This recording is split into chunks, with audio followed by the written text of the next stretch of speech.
after being released from prison after serving 28 years behind bars for a crime he didn't commit. Lamar Johnson testified in front of lawmakers in Jefferson City today. New tonight, our Missouri Chief Capitol Bureau reporter Emily Manley explains the legislation up for debate.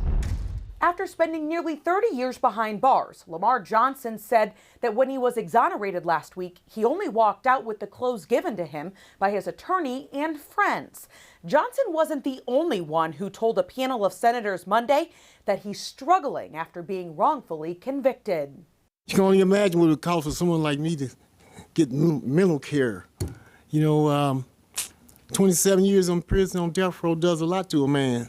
Under current state law, only those that have their sentence exonerated through DNA testing can receive restitution from the state. If someone breaks the law, they should be held accountable, but no one should be punished for a crime that they did not commit. Now, 2 Democratic senators are looking to expand the types of cases where those wrongfully convicted can receive compensation. I cannot imagine anyone believing that they should not be compensated by the state that wrongfully convicted them and imprisoned them for nearly 3 decades. Last Tuesday, Lamar Johnson walked out of the courtroom a free man after serving 28 years behind bars. Having been home just a few days, the difficulties of starting life anew after a wrongful conviction are fresh in my mind. He was wrongfully convicted for the murder and sent to prison back in 1995 before the judge exonerated him. I will never get back the time I should have had with my daughters, the career I could have had, or the holidays with my loved ones.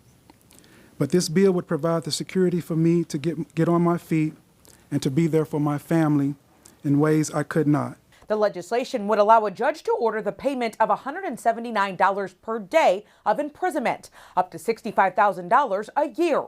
Last April, Keith Carnes was released after 20 years behind bars. After being found not guilty, I don't feel that we should have to get out and have to have those struggles. Under the bill, those exonerated could also receive tuition, counseling, and housing assistance. It's just not fair. I feel like I've been punished twice for something that I actually didn't ever do the first time. There's also a provision that would allow the person wrongfully convicted to have court and attorney fees covered. No one spoke in opposition of the legislation. The committee did not vote on the bills Monday, but could in the coming weeks. Reporting from Missouri Capitol Bureau, I'm Emily Manley.